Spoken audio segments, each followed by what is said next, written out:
What is structural, sensory and social certainty, and why is it so important? So this is really the sort of central framework that we put forward within the book. And it's built around an understanding that a potential candidate for this universal factor, this universal kind of difficulty we might all experience, is uncertainty. So that's the fundamental difficulty that we're all struggling with. The only way that we differ, in terms of our framework, the only metrics we kind of differ on are the extent to which we experience uncertainty and our capacity to handle uncertainty. And different ways of seeing the world might sort of shift that metric for us. But fundamentally, that's our main difficulty if we're a human. And the model, rather than just leaving it at, go looking at where's the uncertainty, we felt that by putting it into these three areas, it gives you a sort of starting point. Rather than a blank piece of paper saying, where's the uncertainty? We're saying that actually it's going to be driven by one of these three areas. It's going to be driven around structural, sensory, or social. And that, again, came about based on the types of support and resources and information we were giving out, both Claire and myself, tended to fit into these three areas.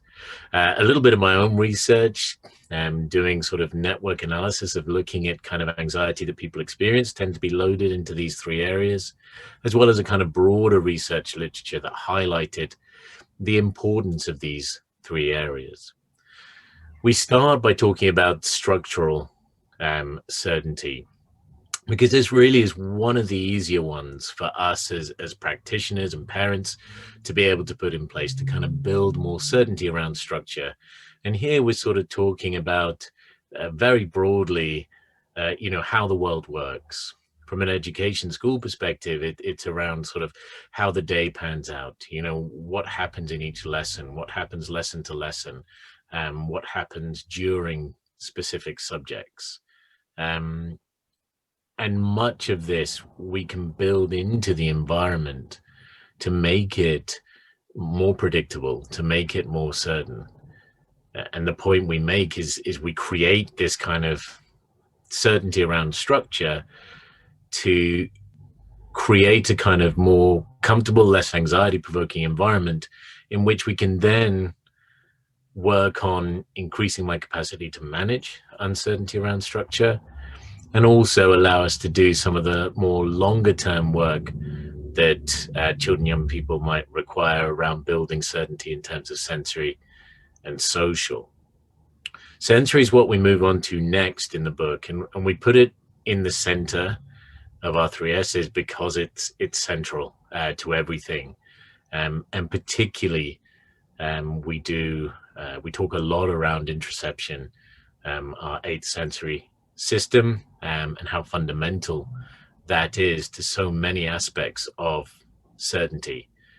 So not least our understanding of ourselves and how certain we are of how we work, and therefore kind of our understanding of our emotions. But that also forms the foundation for our understanding and our kind of certainty around other people. So it kind of drifts into social a little bit there, because our understanding of ourselves provides a model for our understanding of other people. And then social, we have there at the end, and this one particularly for teenagers. There's a lot of uncertainty happening here at the moment, but this is really around the social world, around how other people might work. It's around sort of thinking through other people's minds, that ability to kind of understand what someone else is thinking, but also understand how someone else is expecting you to behave as well. Because ultimately, if I want somebody else to behave in a predictable, certain way, I'm going to need to behave the way that they're expecting me to behave.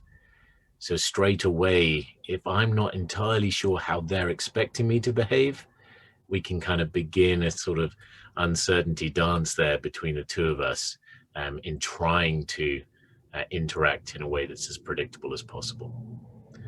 So breaking it down into those three areas can help us as practitioners and parents to try to better understand where the kind of main area of uncertainty might be coming from. And we would always suggest that you look for uncertainty in each of those three areas. And that's to avoid a kind of confirmation bias of thinking, oh yeah, this is definitely social, when it could be uncertainty in one of the other areas. But it also enables us to have different options in terms of things to look at. If something's not quite working somewhere, we know, right, well, we can look here or look here. So an example might be if we're talking about a child or young person in the lunch hall, in the dinner hall, and they're having a real kind of difficult time.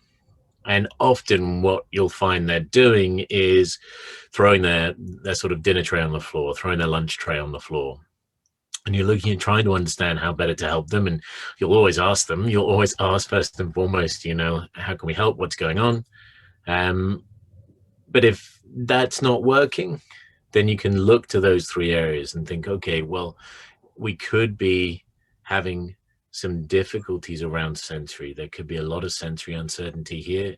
The lunch hall is a huge onslaught of lots of different sensory input that's not consistent. It's quite kind of a volatile environment that could be overwhelming. So what I'm going to try and do is bring some certainty to this situation, bring some control.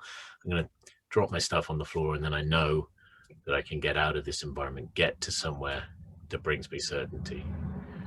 Could be around social. Again, a lot of social uncertainty within that environment, a lot of kind of unpredictable social interactions that again change day by day. There'll be different people sitting in different locations, talking about different things, interacting in different ways that can be overwhelming and difficult. So again, look to bring some control or certainty by avoiding this situation. I know if I drop this here, I'll move over there. Or equally, I know if I drop this down now and people start looking at me, I know why they're looking at me. I made this happen. It's because I dropped this down here, rather than the uncertainty of why could these people be looking at me? Are they talking about?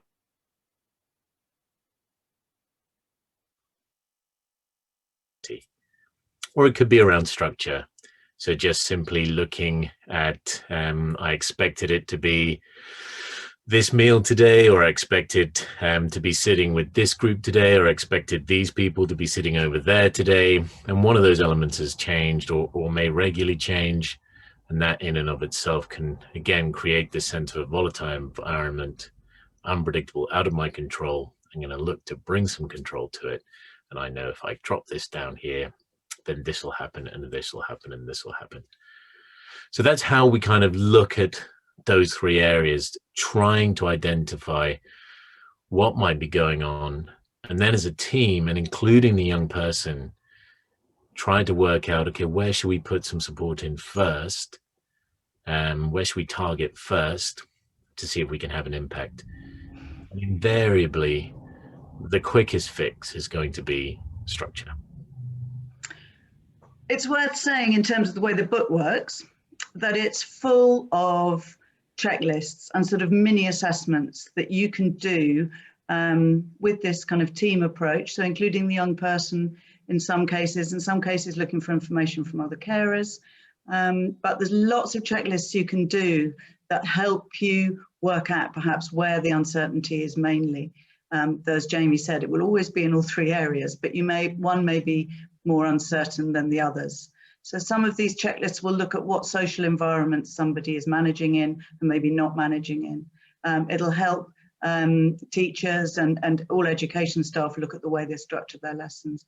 There's an awful lot in there to help you work out which of the three S's is maybe playing the greatest part in any difficulty.